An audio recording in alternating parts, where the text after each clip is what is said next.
E aí, galera, tudo beleza? Hoje aqui um episódio mais do que especial. Uma entrevista que eu, particularmente, estava esperando aqui há semanas. Estava difícil de rolar.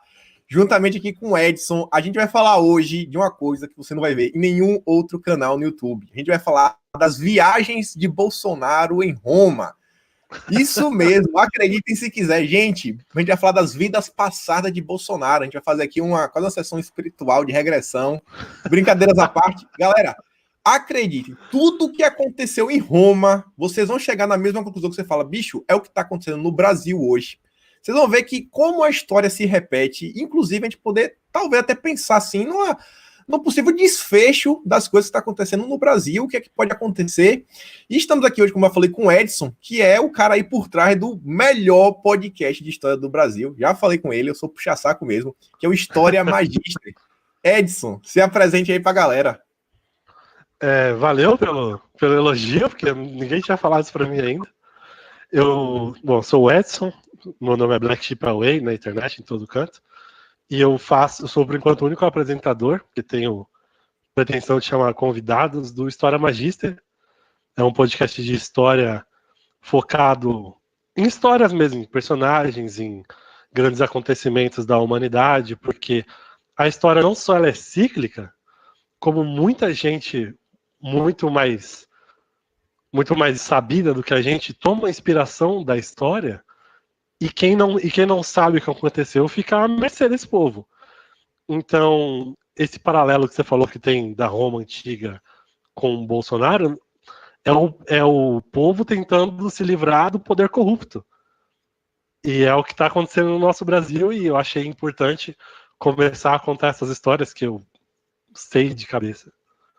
E galera, não é que ele tá fazendo um podcast de história, não é aquelas aulas de história chata que você tinha na escola para conversar de Júlio César, Rômulo e Remy, por aí vai. O cara, ele sabe sua tia, eu tava falando com ele aqui antes de começar, sabe aquela sua tia quando você era criança, que contava aquelas histórias interessantes, o contador de história, aquela coisa que existia no passado, de rolar aquela rodinha na fogueira, que nem rolava filme americano, todo mundo sentava e contava a história, é o que o Edinho faz, ele tem início, meio e fim. Não é um negócio que você escuta só para aprender. Você escuta, basicamente, sabe você assim, pegar um livro para ler, entrar, assistir um filme que tem início, meio e fim, você sente e fala, velho, que parada massa. Não sei, assim, é um paralelo assim, às vezes até meio assim, esculhambado.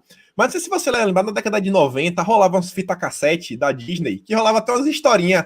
É mais ou menos assim, você vai botar play e você vai ouvir aquela historinha. Ele bota um plano de fundo massa, ele bota até uns efeitos especiais assim, às vezes, você vai ouvindo, você fala, bicho, eu tô ouvindo a história, só com a história real, e numa densidade que você fala, bicho, nem no livro de história tem, não é uma coisa assim que você vai estudar pro vestibular da vida nem nada, é uma história assim pra vida, é a história do mundo, é um negócio, eu já falei pra ele, eu falei, bicho, eu acho que ele não entendeu a magnitude do que ele tá fazendo, eu já falei com ele, eu falei, cara, nesse ramo aqui do pessoal da direita, similar, só tinha visto o Senso em Comum, do Morgenstern. Vocês devem saber quem é o Morgan, é um dos poucos aí da direita mesmo, que até vai no pânico. O cara é fantástico, o Morgan. O cara é gênio. E similar, só mesmo assim o magista que realmente é de história, porque aí no Morgan ainda vai às vezes muito assim pra política, pra linguística e por aí vai. E aí eu chamei ele hoje aqui porque eu falei, bicho, eu tenho que divulgar esse podcast. É o podcast que o cara assiste, isso quer dizer, escuta, né? E sai mais inteligente.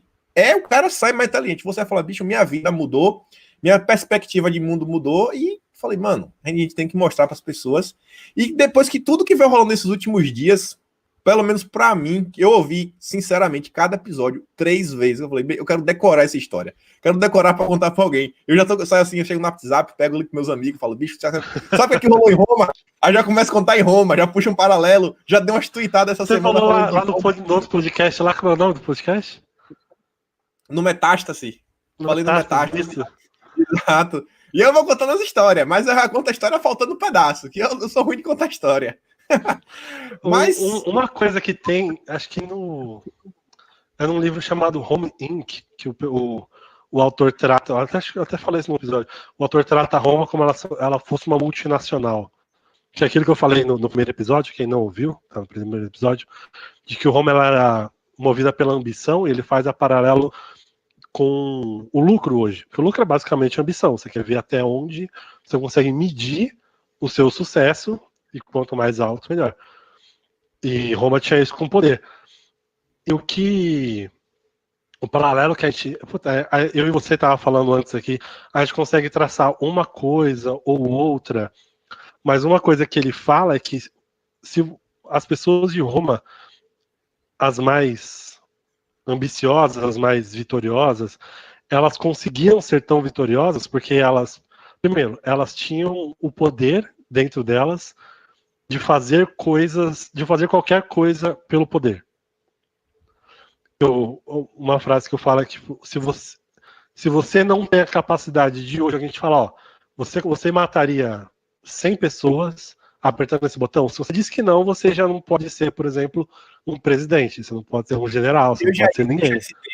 Eu já ia puxar isso, porque depois você ia falar, cara, aí a gente tem que começar lá do início, quando você fala dessa questão. Os grandes homens que você fala que o podcast vai se dedicar a tratar das grandes pessoas, e basicamente todas as grandes personalidades se viram diante de uma situação que ela estava assim, ó, a decisão que você tomar vai impactar na vida aí, e talvez 20 mil pessoas, 100 mil pessoas podem morrer. E aí? E se você você acha que você não tem condição de lidar com uma questão dessa, você não está apto a ser um grande homem da história. E isso que é o que está acontecendo agora. Bolsonaro, enquanto presidente, ele tá. E aí? Eu mantenho o país fechado? Eu libero o país? O que é que eu faço? O que ele fizer vai ter um impacto. E aí? Vai ter culhão? Porque um líder nada mais é do que uma pessoa. Quem foi que falou? Acho que foi Chesterton, que ele falava que o parâmetro de um bom líder é alguém que você se deixaria guiar por ele. E um líder nada mais é do que uma pessoa que você deixa tomar a decisão da sua vida. Tipo, eu confio no Bolsonaro para tomar as decisões da minha vida, então eu vou votar nesse cara. Você confiaria no Ciro Gomes para governar a sua vida? Você confiaria na Marina Silva?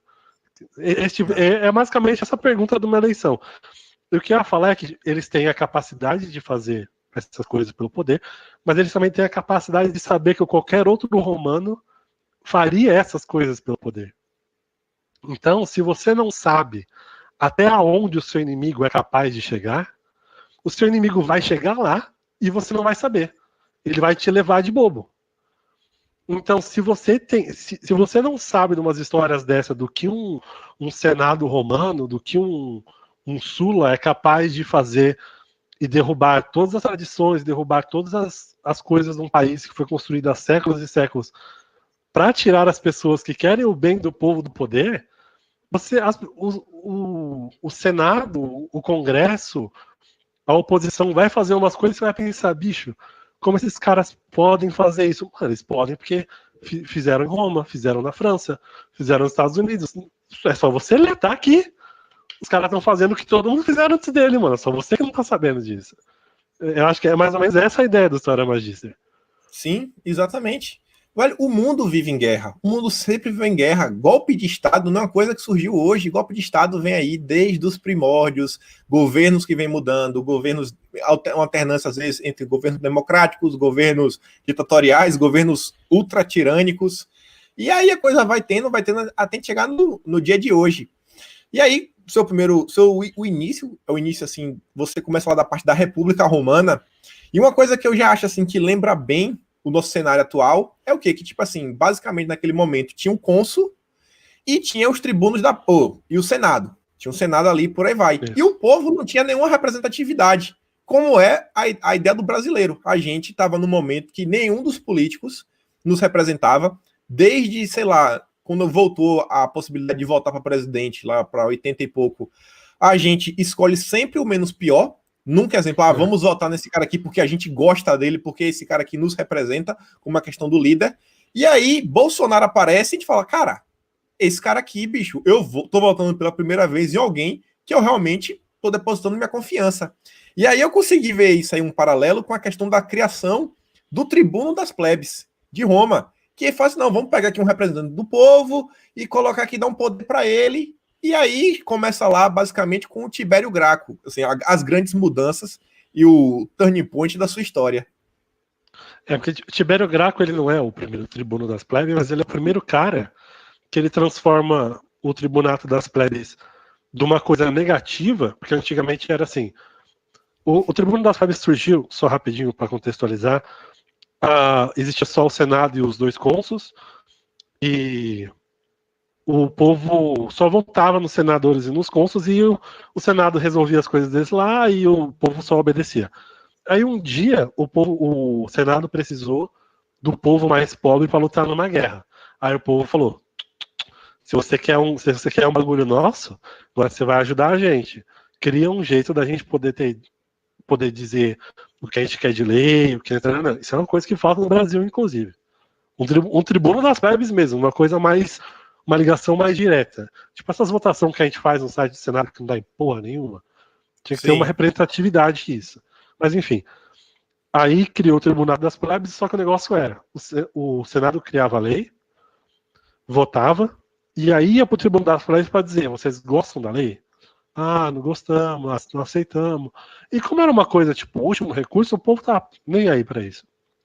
O que Tibério Graco fez, a grande ideia dele foi transformar isso de uma coisa negativa, de veto, para uma coisa positiva. Então a gente vai passar a lei e agora eu vou jogar ela para vocês. Vocês vão aprovar e aí o Senado depois vai ver se gosta ou não.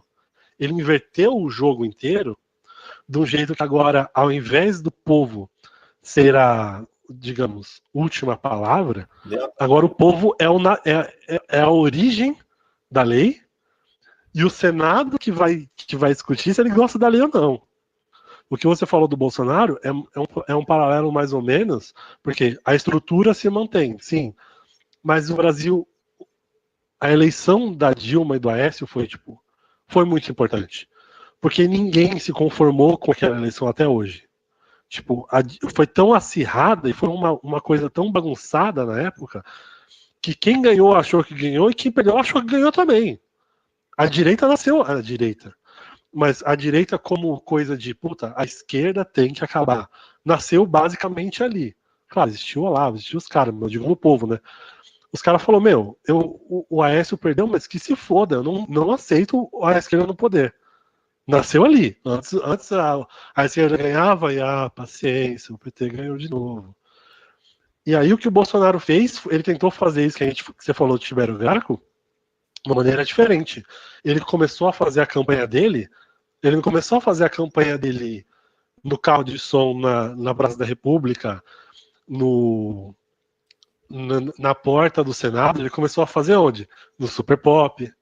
Começou a fazer com as coisas absurdas que ele falava no CQC, com as faixas, soltando o rojão na porta do Senado por causa do porte de arma. Ele começou a fazer isso, tipo, falando: ó, povo, tipo, vocês querem um jeito de entrar? Aqui, tem que ser aqui, porque senão vai continuar esse muro alto que os caras mantêm para deixar vocês lá de fora. Aí entra a questão também do discurso, que é a questão que você fala, a capacidade de oratória que Tibério Graco tinha, depois o irmão dele, Caio Graco, também teve. Os grandes tribunos tinham aquela capacidade de discussão. Bolsonaro, ele não é um orador como é Cícero. Aquela rebustez, assim que fala, nem sei se é assim que fala, mas é daquele jeito assim, rebuscado de falar. Mas vai falar que o discurso de Bolsonaro não é um discurso que toca no coração, não é um discurso que move as massas? Então você começa também a ver mais uma característica similares entre os líderes populares do passado e nosso Bonorinho do presente. O melhor orador é esse, porque o Cícero fazia grandes referências a Sibila, do Nilo, porque os gregos tinham, tipo, essas referências na cabeça, porra. Se o Bolsonaro fala como Cícero falasse, ele ia tomar um cacete. Porque ninguém sabe o que ele ia falar, entendeu? Ninguém sabe o que ele ia falar. Exato. Ia virar tipo um Enéas.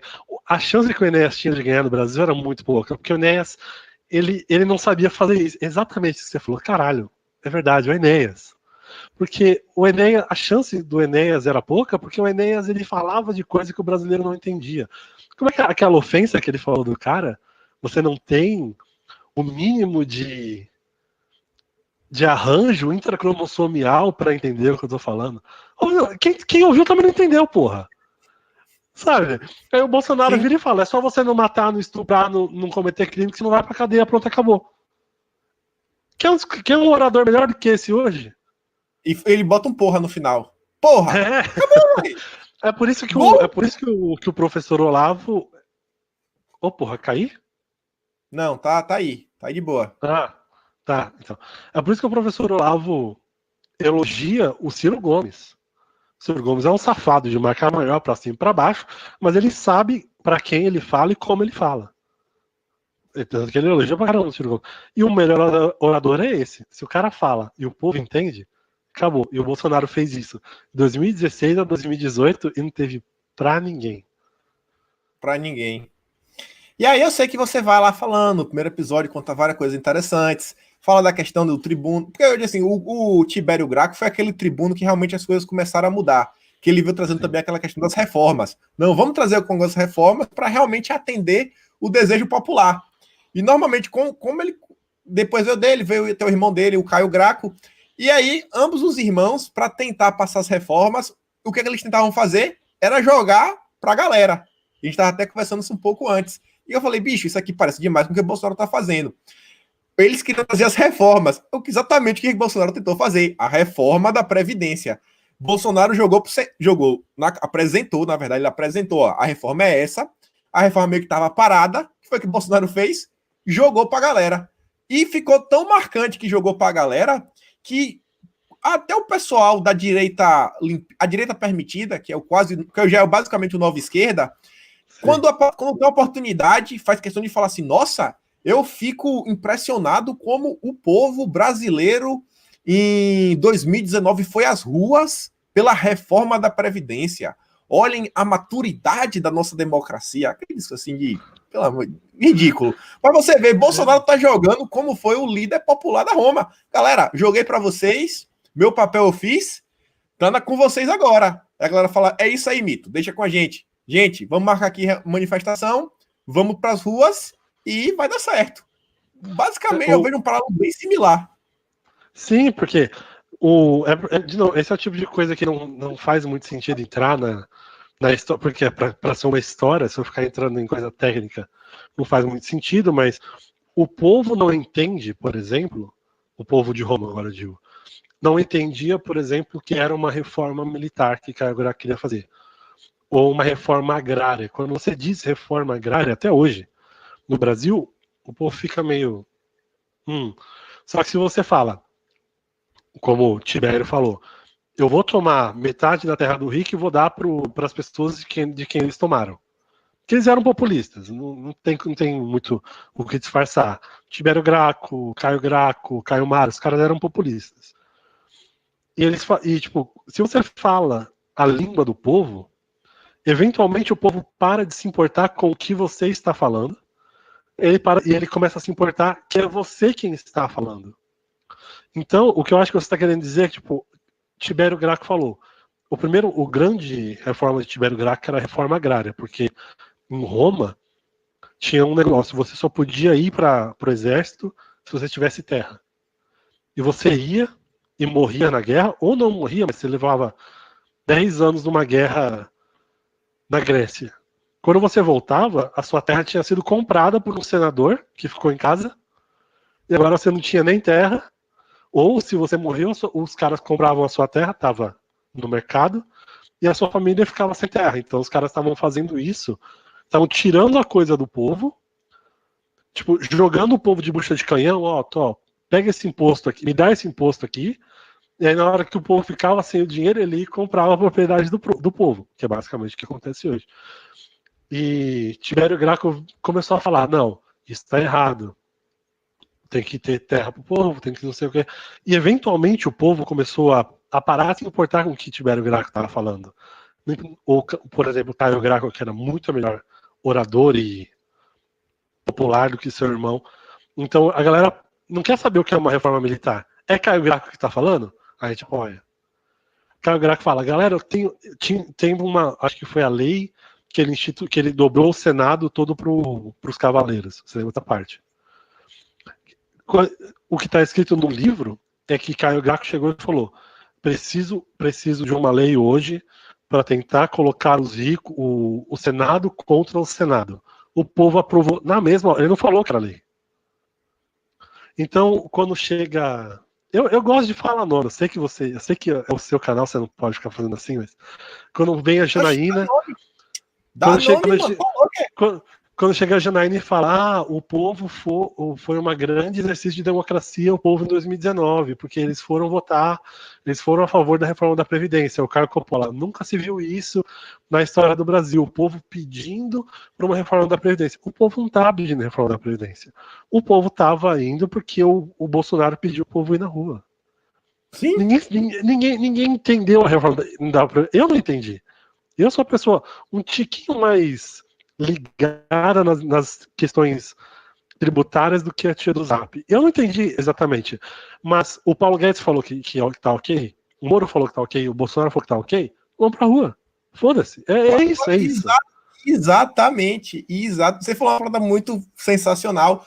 Cara, eu acho que qualquer um aí que nos ouvir, quando a gente soltar o vídeo, vai pensar realmente. O que eu sabia da reforma da Previdência, talvez, no máximo, um cara assim que está num nível muito alto de entendimento, é o que poderia afetar a vida dele. Aí ele sabia. Mas se você perguntar, tá, mas tu sabe qual é a reforma da Previdência que, sei lá, ia ter com relação dos militares? Qual o cara a fala, progressão que vai acontecer daqui a 5 anos? Não sabe. Exato. E o pessoal do serviço público? Não sei. E, sei lá, para pensionista? Não sei. Então, ninguém sabia o que estava rolando na real. Você às vezes sabia, assim, meio da sua classe, o que poderia lhe afetar, mas no contexto global era assim, bicho, o Bolsonaro falou que isso aqui é importante, pro Brasil entrar no trilho e minha vida melhorar. O Bolsonaro falou que tá fechado comigo, então eu tô fechado com o Bolsonaro. Cara, isso aí foi fantástico. Eu nunca tinha pegado essa sacada aí. Essa sacada aí, fantástica. Esse tipo de coisa começa a acontecer em Roma e, como você sabe, qual é o destino dos caras? O establishment mata os caras, que, de novo, não é diferente do que aconteceu no Brasil. Quanta gente suicidada não já teve pelo establishment aqui nos últimos anos foram o quê? E nos últimos 10 anos foram o quê? Umas 6 pessoas. Celso Daniel, Teori Zavascki. Teori, o outro cara lá, o político lá, o baiano. Enfim, muita gente foi suicidada. Por quê? Porque os caras ficam por fora da aliança do establishment. Então, quando aparece alguém, por exemplo, como Caio Mário, já estou passando um pouco para frente, mas Caio Mário, o grande trunfo que Caio Mário tinha é que Caio Mário não era ele não era um senador, ele não era de uma família super rica. Ele era um cara que entrou no exército, o pai de Caio Mário tinha 2 terras. Ele era o capitão? Ele era capitão? Isso. Não, ele nem era capitão, ele entrou no exército e aí começou a virar capitão, não sei o que, assim. E aí quando ele virou capitão, o que ele fez? A galera, os caras começaram, o povo do exército começou a gostar mais dele do que dos generais, do que dos almirantes, começou a gostar mais dele. E aí o povo vendo que ele, ao invés de ir jantar no palácio do cônsul, ele ia jantar no hot dog da esquina com os caras de soldados, o povo começou a gostar desse cara do exército. Então agora ele já tinha a união tinham três coisas em Roma: povo, exército e establishment. O povo, exército tá ao lado desse cara. E é o que acontece? A gente tem um capitão que o povo gosta mais do que os generais. O general, até o Mourão, a galera não gosta. Gosta até do general Heleno, mas quem manda é o capitão. Ó, capitão, os capitão que come ali na barraquinha do seu Zé, pastelzinho, e gosta, não faz cara de nojo. Tem cara que realmente ele gosta com caldo de cana, e o povo tá fechado com ele. E aí, antes de pular disso daí, o Caio Mário, quando você contou, tem uma parada também interessante que tava discutindo antes, que é que antes dele, o pessoal perseguir ele, para às vezes tentar matar ele, sumir com ele, que seria mesmo, vamos desaparecer com ele, vamos removê-lo da política, vamos falar assim. O que é que ele faz para tentar se proteger? Ele tenta se blindar com o povo lá, faz aqui uma escolta, faz aquela pressão, aquele tumulto ao redor dele, o povo está sempre por perto, para tentar preservar a figura de Caio Graco. E aí você vê mais ou menos com Bolsonaro. Quantas das vezes a gente viu que o establishment estava tentando derrubar Bolsonaro? Tentou rolar no passado, e foi aquela primeira grande manifestação que rolou a divisão da direita e a nova esquerda. Realmente ele surgiu ali. A gente falou, não, aqui agora existe um novo elemento, a nova esquerda, que foi a manifestação do dia 26 de maio, que surgiu o MBL. E aí, naquele momento, Foi uma manifestação pró-Bolsonaro, que até depois de outros problemas, que a galera falou, não, é questão da lava-toga, é isso, aquilo, outro, mas não, naquele momento era a reforma da Previdência e tudo, e apoiar Bolsonaro.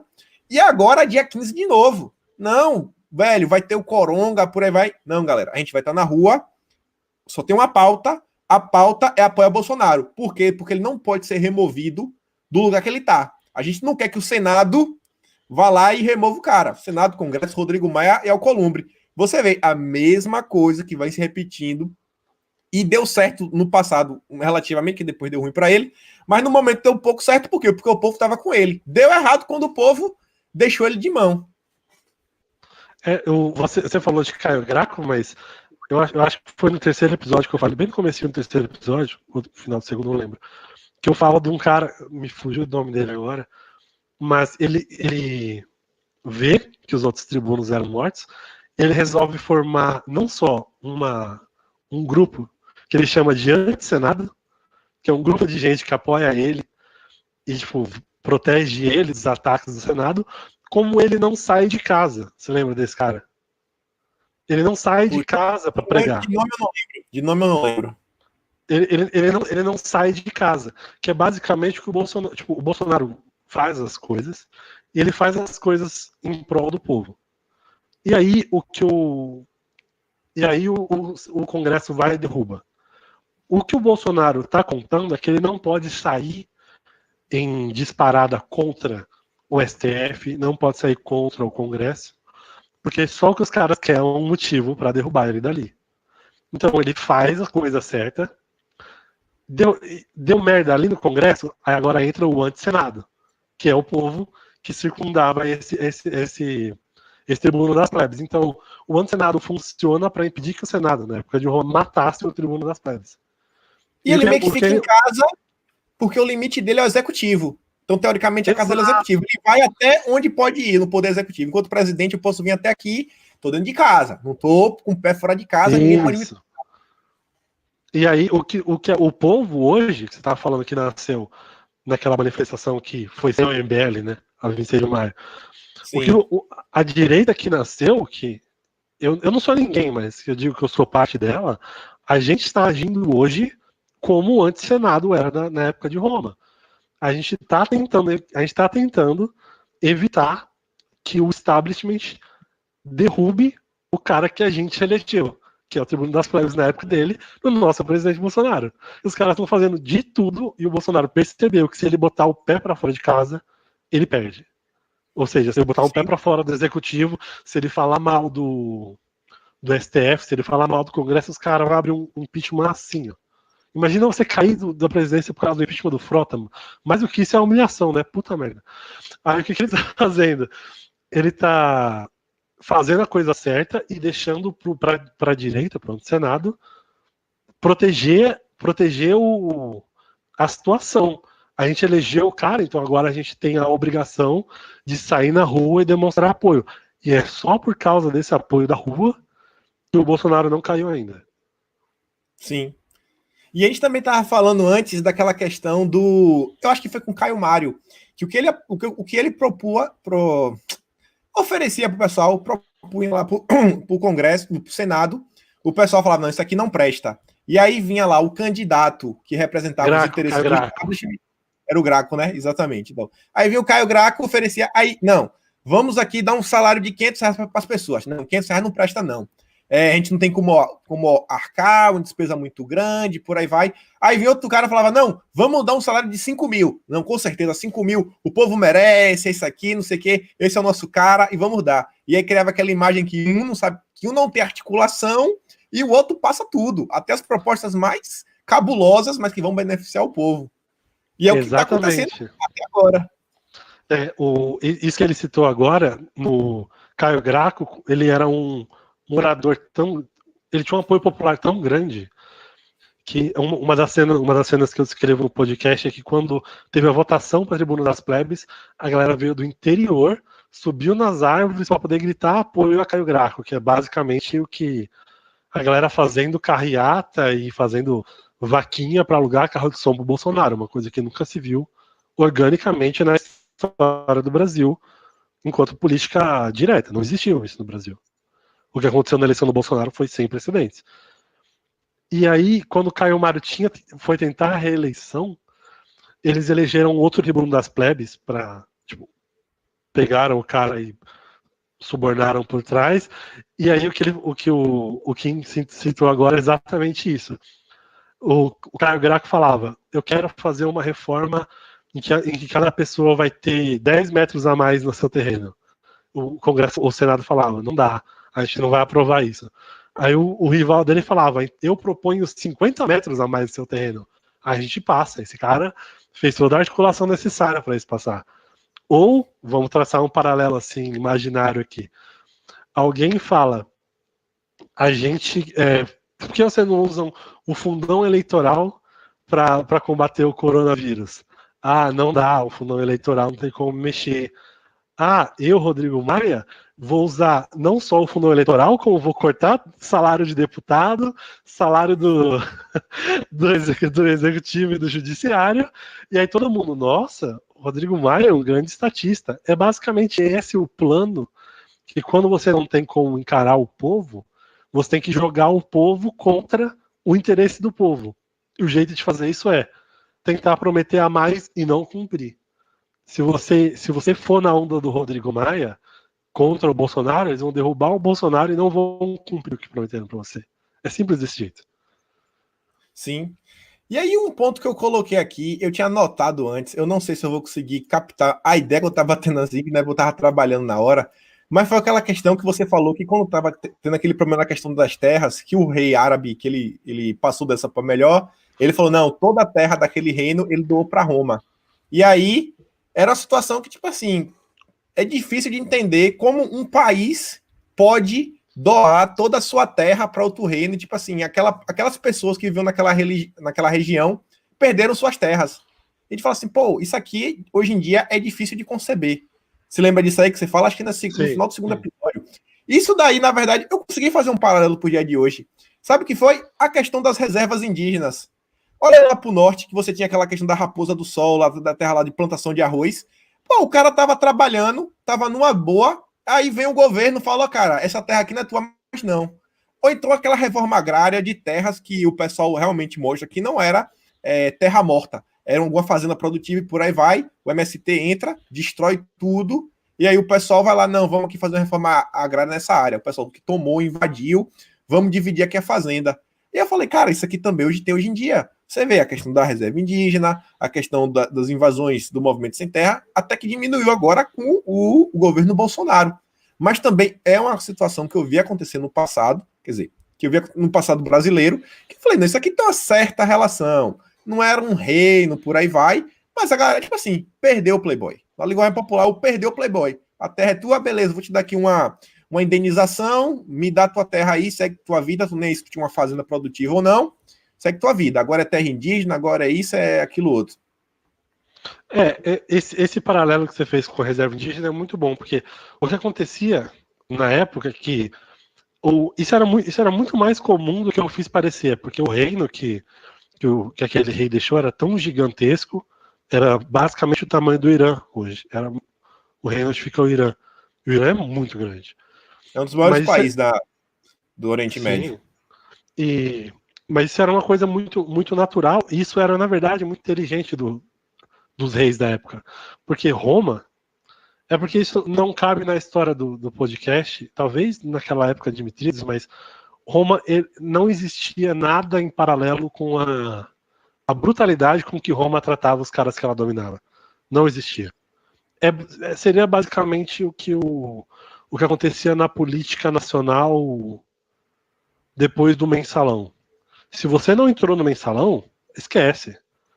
Você não tem mais voz no Congresso. Tanto que, como que era aquela conta, antes do mensalão tinha 8 partidos, e depois do mensalão acabou, 14, 15 partidos. Você já viu essa conta? Não, isso eu nunca dei uma olhada. Porque nunca parei pra analisar isso.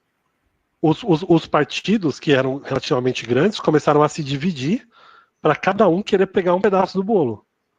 Porque eles sabiam que se eles fossem contra, eles não iam conseguir fazer nada sozinhos. Então, se eles fossem pequenos, não ia interessar o tamanho deles, porque eles iam estar vendidos, eles ainda conseguiam encher o bolso.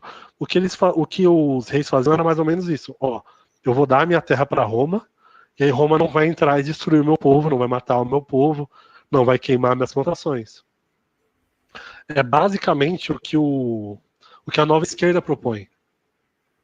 Sabe? Sim. É basicamente o que. Você, bolsominion arrependido, ainda dá tempo de você se arrepender. Você ainda pode vir pro lado certo da história. É basicamente isso. Colocando mais na política mesmo. Você ainda pode vir pro lado certo da história. Você ainda pode escolher a coisa certa. O que é besteira, porque no fim das contas você vai continuar subjugado pelo establishment antigo. É a mesma coisa. Só que os caras fazem, a gente já venceu, o Bolsonaro já perdeu o apoio popular. Se você vier agora, você vai fazer parte do lado certo da história. Basicamente a mesma coisa. Outra figura que a gente já falou o nome aqui algumas vezes é o Mitríades. Até aqui que a gente não falou desde o início, a gente não falou aqui até do início. Eu vou deixar na descrição o link, que seja para o Spotify ou para o Castbox, ou qualquer lugar que tenha o podcast, se o pessoal quiser ouvir, vai lá, escuta os episódios, vai estar aí. A gente não falou agora no início, falou só o nome, deixa aqui mais uma vez, História Magista, vai estar aí, todos os dados aí depois. Colhem na descrição, vocês vão achar tudo aí, vai deixar tudo bonitinho para vocês verem. Mas continuando aqui falando do Mitríades, o Mitríades que é uma figura também muito interessante, que você fala várias coisas dele. É genial, bicho. O Rei Veneno, e não sei se é Rei Veneno ou Rei do Veneno, mas fantástica aquela história. Mitríades é basicamente assim, ele tem uma frase que eu achei até interessante, que fala assim, não, ele é basicamente que vem através da profecia, não chega a ser uma profecia, não sei se o dele chega a ser uma profecia, como você bota... Ele tinha uma profecia sobre ele, quando ele era moleque, e ele se encaixava na profecia de Roma. Ele é genial. Aí, eu já olho para o Bolsonaro quando o Bolsonaro fala assim, isso aqui eu não tô porque eu quero, é uma missão eu tô na missão.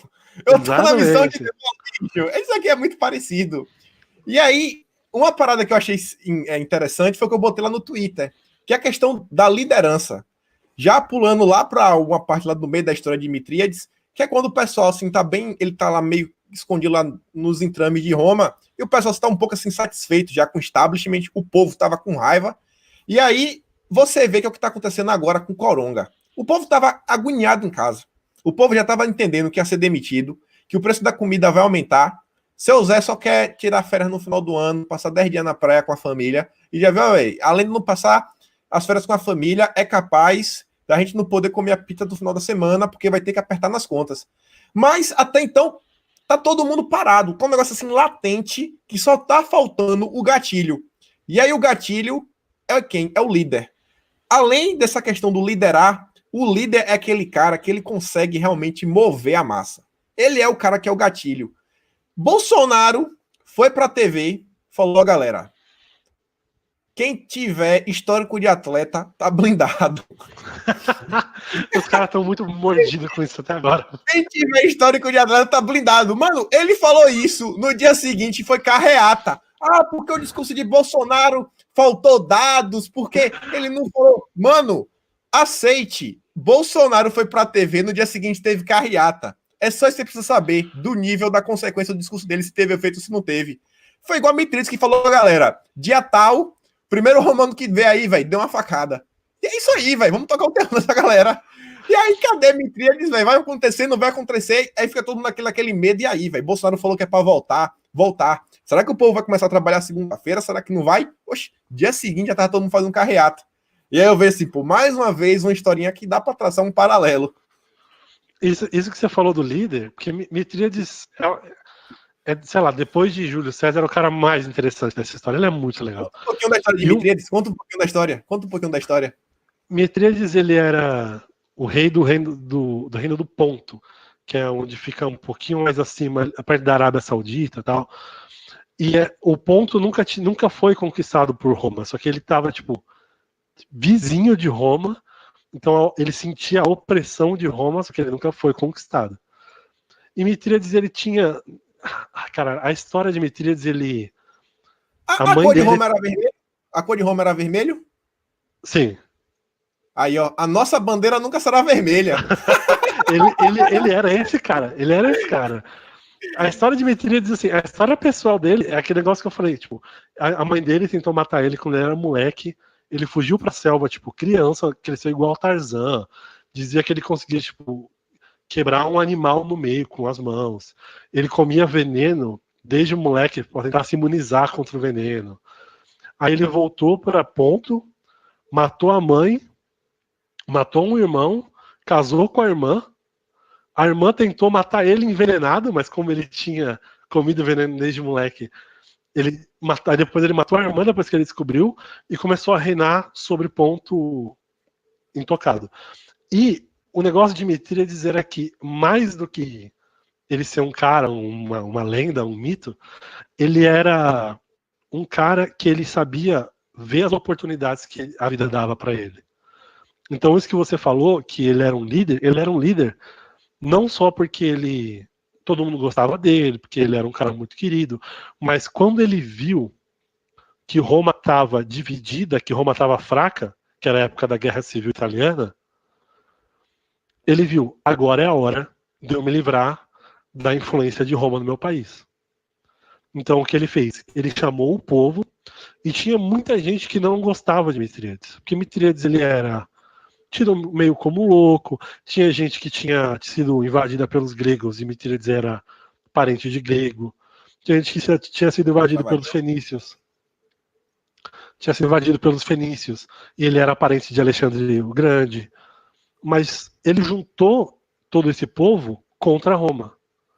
Na época em que o Brasil estava há muito tempo apanhando do PT, e o Brasil rachou na eleição da Dilma com Aécio, alguém tinha que aparecer, alguém ia aparecer. Não fosse o Bolsonaro, alguém ia ser. Mas calhou de ser a missão divina de alguém, e foi o Bolsonaro. Ele juntou o povo e falou: ou vocês vão estar comigo contra o establishment, ou o establishment vai se juntar, vai se curar disso que aconteceu, e vai voltar muito pior do que antes. E aí ele pegou o povo que gosta dele e também pegou o povo que não gosta dele através daquele sentimento do antipetismo, que teve gente que votou em Bolsonaro pelo antipetismo. Mais ou menos. Exatamente, é isso mesmo. Porque o que Mitríades fez, tinha gente que apoiava ele no Ponto, que era, vamos supor, a direita desde sempre. O Olavo falava do Bolsonaro desde quando? 2012? 2011? 2011, Trotsky, 2011 para trás. E ele também juntou o povo ao redor que não tinha nenhum carinho por ele, mas sabia que Roma ia acabar matando todo mundo. Não fosse na faca, como o nosso estatuto, fosse pela fome. Então ele juntou todo mundo e falou: galera, hoje é o dia da gente se juntar de uma vez contra Roma.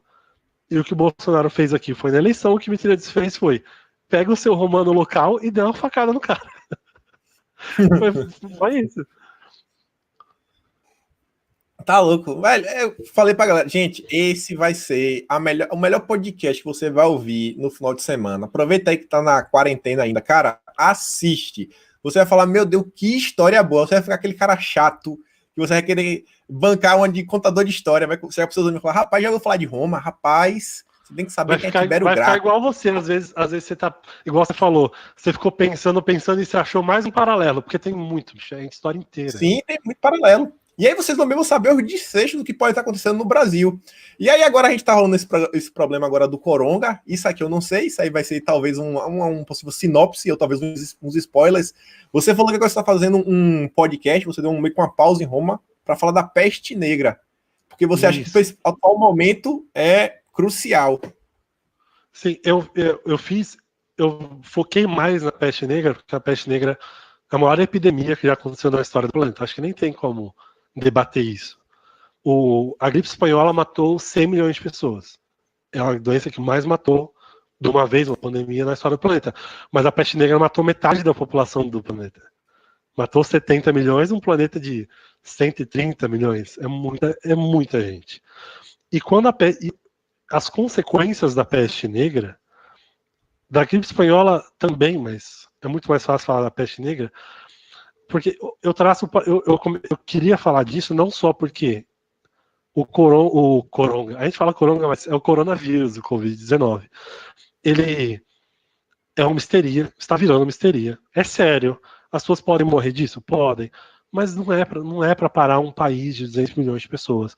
Não é para parar um terço da população mundial. Não é. A peste negra, que era a peste negra, matou 75 milhões de pessoas. A peste negra modificou o planeta completamente. O que eu falo, por exemplo, uma das coisas que eu falo, por exemplo, existiam a plebe, os nobres e o clero, mais ou menos assim, resumido, né?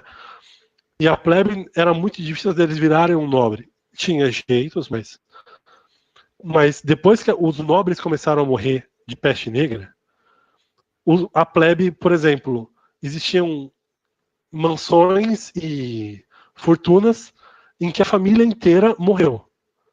E aí o que o pobre fazia? Ele entrava naquela casa e pegava a fortuna para ele. Agora, um cara que não lutou a vida inteira para ter o que ele tem e ganhou de mão beijada, qual é o próximo passo dele? É virar um tirano. Quando o clero começou a morrer numa velocidade tão grande quanto a da plebe, porque eles tinham que estar próximo da plebe para dar unção aos enfermos, para confessar, esse tipo de coisa. E o clero começou a cair, tipo, o número do clero, e depois que, porque o clero comandava as universidades, que são a criação da igreja, eles comandavam quem poderia se tornar um doutor de medicina, um advogado, ou um nobre, quem dava títulos era a igreja católica, não tinha mais pessoas para entrar no clero, então eles começaram a chamar moleque de 15 anos, 16 anos. Se você começa a chamar gente que não tem qualificação para o lugar onde ele está, o que acontece? Incompetência e corrupção. Esse povo incompetente e corrupto começa a gastar gastar o dinheiro que não tem e começa a querer mandar onde não pode. Qual foi a consequência da peste negra na Europa? Foi a invasão bárbara, porque agora você tinha gente que estava comandando exércitos de 10 mil pessoas, um moleque de 17 anos. Por quê? Porque os outros capitães tinham morrido. Os bárbaros chegam e dão uma volta em cima de você. Você pega um cara que. Um cara no clero, agora um bispo, que tem todo o dinheiro de Paris, e ele começa a dar esse dinheiro para um monte de artista vagabundo.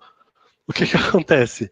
Agora os artistas começam a criar obras duvidando da existência de Deus e duvidando da efetividade de Deus na vida das pessoas, porque agora o cara pode tudo, porque agora ele tá rico por querer falar o que ele quer. A ideia que eu quero fazer com esse podcast é curtinho, tem 35 minutos, eu acabei ele hoje, é que se você dá bola para uma histeria, quem tem a capacidade de juntar os cacos de uma sociedade vai juntar os cacos da sociedade de um jeito que vai ser pior para você e melhor para eles. Naquele caso foi um clero corrupto, os exércitos mal feitos e uma nobreza completamente desregrada do dinheiro e que acabou. A peste negra fez o Renascimento na Itália e a Revolução Francesa. Diretamente, a ligação direta. E aqui vai ser o quê? A China vai acabar comprando todas as empresas, vai acabar comprando todos os títulos públicos. Por quê? Porque a gente parou o nosso país por 1 mês e meio por causa de um bagulho que tem uma mortalidade de 3%. Menos de 3% no Brasil, vem se mostrando. No Brasil é menor, né? Menor. E aí, bicho, essa parada é muito coisa. Eu não sei se você viu até um vídeo que viralizou. Eu até cheguei a colocar aqui no meu canal, só pra. Porque tem muita gente que não tá no Twitter, às vezes acaba não recebendo. Mas é daquela TV italiana, a RAI, RAI. Quem tiver TV a cabo deve ter passado por ela alguma vez. Os caras mostram uma reportagem de 2015, e esse vídeo foi até compartilhado pelo primeiro-ministro da Itália, o Matteo Salvini, que os caras mostram os chineses produzindo laboratório, tentando fazer uma mutação genética no SARS, com a proteína, gerando uma nova forma de coronavírus, isso aí tudo no estudo com morcegos e por aí vai. Acho que até o pessoal classifica como Covid, o Corona 14, então 19. Você vai falar, cara, a China não tá de brincadeira, não é aleatório o que tá acontecendo, e tudo que tá rolando aí é matematicamente planejado. Se a gente cair nesse byte, nesse clickbait aí da China, não vai dar bom pro Ocidente, não vai dar bom. E o pessoal entrou no nível que tá assustador, até falei, pessoal, porque eu que tô aqui olhando um pouco de fora, aqui o pessoal não tá como tá no Brasil. E aí eu começo a falar, cara, por que o brasileiro caiu tanto nesse, sei lá, no clickbait? Acho que é porque o brasileiro só tá se informando através da mídia. Só tem a Sim. mídia, então ele é bombardeado o tempo todo pela mídia. Quem tá na internet, aí sim tem alguma informação um pouco mais diferente. Mas você pega o afegão comum, a maioria tá pelo menos hoje já tá um pouco diferente, mas tava assustado. O cara tava, meu Deus, é apocalipse zumbi. Aí você vê, quando sai um podcast que mostra um outro contexto, aquela coisa, o cara fala, pô, pera aí, cara. O que a mídia tá falando aqui tá meio bombardeando. Aí se você tem um contraponto, você meio que se blinda com essas coisas. E aí você vê a importância de conhecer a história. Porque quando ocorre um evento hoje, nesse atual momento, conhecer o passado vai te ajudar a resolver o presente. Então, aquela questão de você saber suas origens, como é que a gente chegou até aqui hoje, e não viver o mundo de forma perdida. Isso aí tem impactos diversos, impactos da religião, a filosofia e por aí vai. Quanta gente hoje em dia fala assim, velho, sei lá, isso aí que tá falando, tirou de onde? Não, tirei de Platão. Velho, tem 2000 anos que tu tá me falando. 2000 anos, pelo amor de Deus, pô. É como assim, qualquer coisa antiga não tem validade hoje. Qualquer coisa que aconteceu no passado, esquece. Isso aí é balela. Não existe uma verdade com mais de 3 anos de idade. Se aconteceu antes de 2017, velho, não é verdade. É tipo assim, vejo, isso aí não se aplica pro mundo de hoje. No final desse episódio da Peste Negra, eu basicamente contei o episódio inteiro, mas no final do episódio da Peste Negra, eu passo um pouco por cima, tipo, para colocar em contexto a própria Peste Negra, com a gripe espanhola, que eu falei, matou 100 milhões de pessoas, a maior pandemia da história do planeta. E as consequências da gripe espanhola foi, a galera começou a esgotar suplemento no supermercado, o povo usava máscara em todo lugar. O povo começou a parar de trabalhar, logo as fábricas começaram a quebrar. O tecido social das pessoas se acabou, ninguém mais se juntava para nada, ninguém mais ia à igreja, ninguém mais ia para a escola. Como a economia parou por causa disso? Isso foi em 1918. Em 29 a bolsa vai quebrar, porque os Estados Unidos tiveram de inflar a economia, porque a economia tinha parado em 1918 e 1920. E aí, quem foi que se aproveitou disso depois? Foi o eixo, não sei se o nome é o eixo, na Primeira Guerra Mundial. Então, isso que eu falei da China, a gente não precisa ir até na China. Eu sei que, se alguém fala, putz, a China está aproveitando o corona para poder dominar o mundo. O povo vai falar que isso é teórico da conspiração, que não sei o quê. Então a gente não precisa na China. Você está caindo nas garras da mídia, que estava em descrédito total, dos governadores que ninguém mais dava bola, do Dória, do Witzel, como é o nome do cara lá do Distrito Federal? Que ninguém sabe o nome do cara. Eu não sei o nome do cara. Ibanez, que ninguém sabe quem é esse cara. Agora tá todo mundo querendo um protagonismo. Por quê? Se você para a sociedade por causa disso, alguém vai pegar a sociedade na mão e vai moldar ela de volta do jeito que eles querem. Que não seja a China. Vai ser o Dória, vai ser o Witzel, vai ser a Vera Magalhães, vai ser a Folha de São Paulo, que esses caras estavam perdidos na vida e o corona caiu no colo deles. E só mais uma coisa, e isso também traça um paralelo com o que a gente tinha falado, acho que no começo, bem quando a gente começou a gravar, porque se você não sabe do que as pessoas são capazes, foi o que eu falei, se você não sabe do que as pessoas são capazes, você vai achar que tudo é teoria da conspiração. Se alguém falava um negócio do Harvey Weinstein, do Epstein, esse tipo de coisa, se você conta isso para um afegão médio, o cara vai falar, você tá louco, isso é filme, isso é série, mas isso é o nível de psicopatia que as elites têm para se manter no poder. É tráfico de criança, é satanismo, é esse tipo de coisa.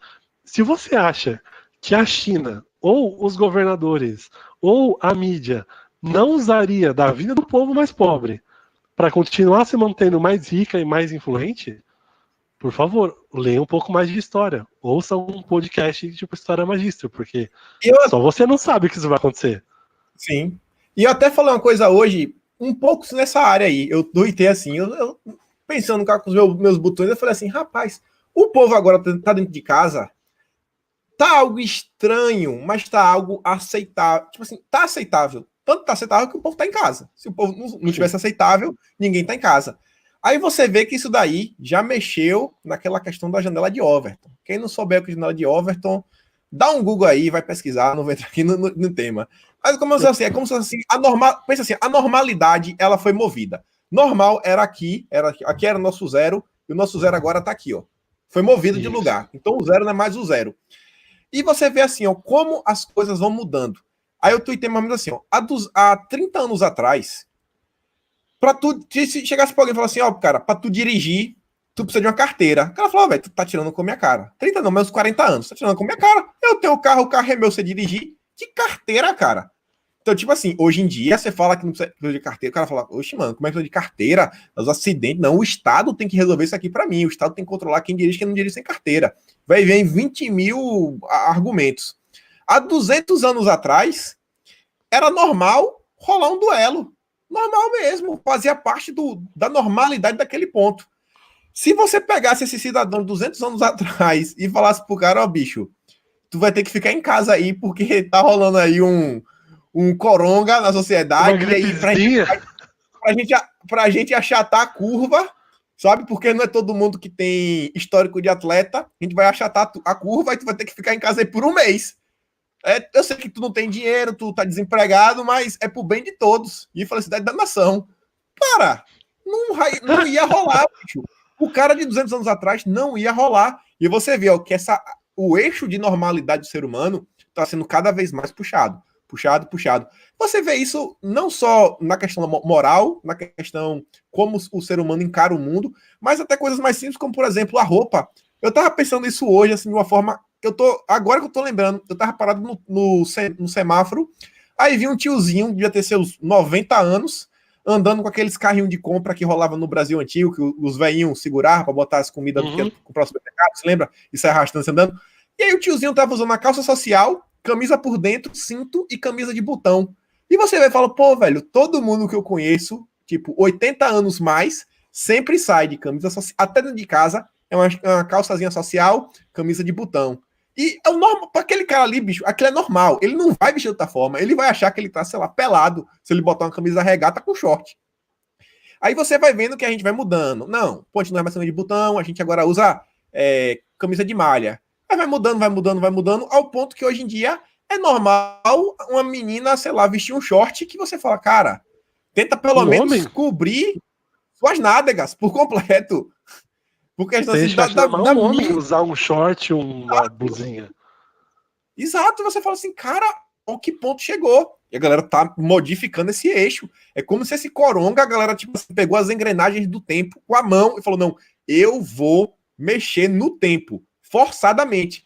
Até o Gatão soltou no Twitter um negócio que ele compartilhou de alguém lá dos Estados Unidos, que fala assim, cara, é quase a máquina do tempo. A gente tá vendo um tempo que agora assim, não, que dia é hoje? Hoje é o dia que a gente está há 2 semanas da Itália.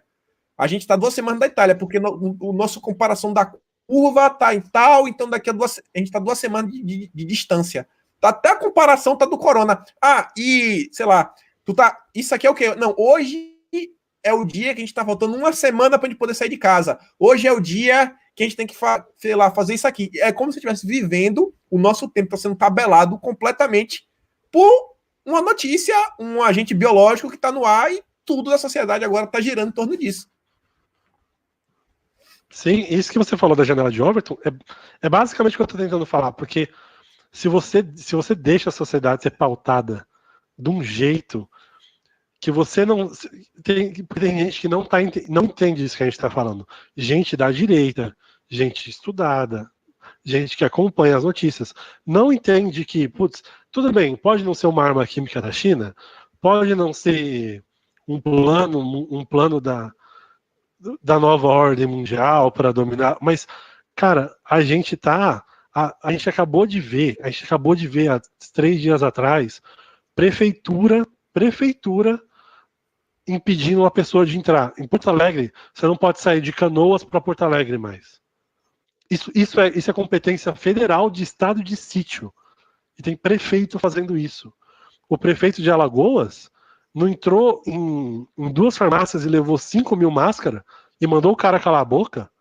Cara, como que isso é uma coisa normal? Como que há 40 anos atrás você vai falar para um comerciante que o prefeito vai entrar, chutar a sua porta e levar a sua mercadoria sem ficar calado, bicho? Cara, a sociedade vai mudar. Isso eu vi um RT hoje também. A sociedade vai mudar a partir do Coronga para frente, de um jeito que a gente só vai ver a dimensão daqui a uns 5 anos, mais tarde, tipo, mais cedo, a gente conseguir ver daqui a 5 anos o que isso tá fazendo com o nosso imaginário, bicho. Mandar a gente ficar em casa é o de menos, porque hoje a gente tem amenidades, hoje a gente tem ar-condicionado, Netflix, escambau. Mas, cara, os caras estão tipo, impedindo de trabalhar. Se o cara mora em Canoas e trabalha em Porto Alegre, o cara não pode.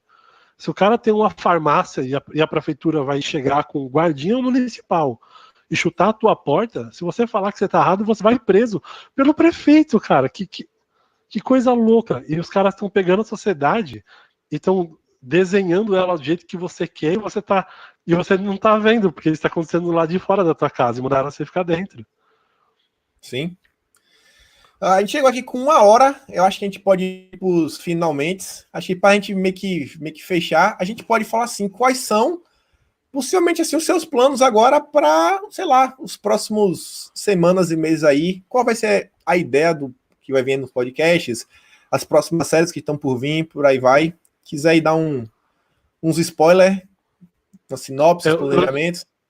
Eu já tô planejando qual vai ser a próxima história, porque a história de Roma vai ter no máximo 7 episódios, ninguém aguenta mais, não vai ser uma novela. A gente também. O podcast estreou na Shockwave Radio, esqueci de falar. Quarta-feira, 21 horas. Eu tô planejando de fazer todo episódio novo, sair. Tipo, quando chegar o 3º episódio na Shockwave, aí o 4º eu vou começar a lançar toda semana às quartas-feiras. Também estou pensando em fazer episódios menores como esse da Peste Negra, porque nem tudo precisa ser uma grande série num grande país. Então, se você quiser acompanhar, no Twitter é História Magiste, não coube o R. No Twitter é Black Sheep Away, como está aqui embaixo no vídeo. Não sei se vai ficar assim no vídeo, mas... Vai ficar assim. É Black Sheep Away, com o I no lugar do L, porque o L foi banido. No Apoia-se, se você quiser apoiar, é apoia.se/História Magister. E vai sair um episódio na segunda-feira agora, da Peste Negra. Até o final do mês tem o 4º episódio, finalmente. Sula e o filho de Caio Mário saindo na mão. Porque como eu peguei o corona, não tinha voz para poder fazer. Eu já tô meio rouco, porque fudeu minha garganta também. Mas vai sair. E se você quiser acompanhar, você pode não só acompanhar no Twitter do História Magister, como no meu, como também do Kim Paim, que é um cara que, putz, você fez tanto paralelo que nem eu tinha percebido, mas essas histórias políticas que eu tô fazendo no História Magister, eu juro, não é ego meu. É porque tem coisa que se você não percebe até onde as pessoas já foram pro poder, você cidadão brasileiro, vai ser passado para trás. Exatamente. E eu digo que eu viajei, que o professor Olavo ensina assim uma coisa, que ele diz assim, ó: quando você lê uma coisa ou ouvir, se questione o que o cara que tá lhe contando teve que consumir de conteúdo para poder lhe dar esse pedacinho. Eu falei, bicho, o quanto esse cara aqui já não leu. E logo quando a gente começou, tu falou, cara, eu comecei a dar uma lida assim, eu acho que eu li uns 400 livros. Eu falei, meu Deus do céu, velho. Acho que eu tava gravando quando eu falei isso, né? Não tava gravando, não. Eu falei, rapaz, velho, o cara realmente tem que cavar fundo. A parada é muito sensacional. Como eu falei antes, vou deixar aqui todos os links. Coloque aí na descrição, vou deixar nos comentários também. Vou dar na descrição e nos comentários. Vou deixar o Twitter do Edson, vou deixar o Twitter do História Magista, vou deixar, sei lá, o link pro Spotify, Cashbox, Shockwave Radio, tudo aí para poder... Vocês escolhem qual agregador de podcast vocês vão ouvir. Tem que criar um canal do YouTube também, cria, não tem porquê. Faz o upload no YouTube dos episódios. E é isso aí, galera. O canal tá sempre aberto, sabe? Quiser divulgar, quiser contar qualquer história aqui, quiser soltar um episódio aqui no canal, tá aberto também. Quiser botar aí meia hora do episódio, eu solto aqui pra galera pegar um gostinho. A galera que se você quiser que eu venha contar uma história, se você quiser, putz, isso aqui que tá acontecendo tem algum paralelo na história, eu caço um.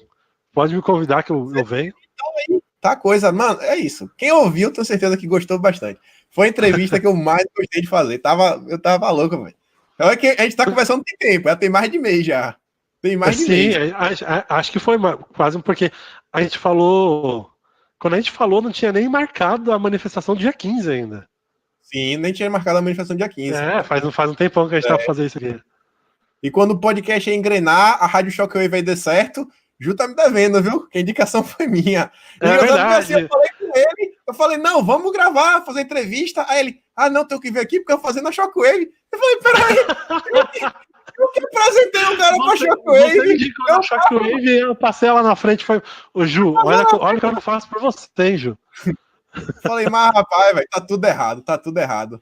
Mas é isso, galera. Então, forte abraço a todos, espero que tenham um bom domingo. Edinho, muito obrigado, foi um prazer.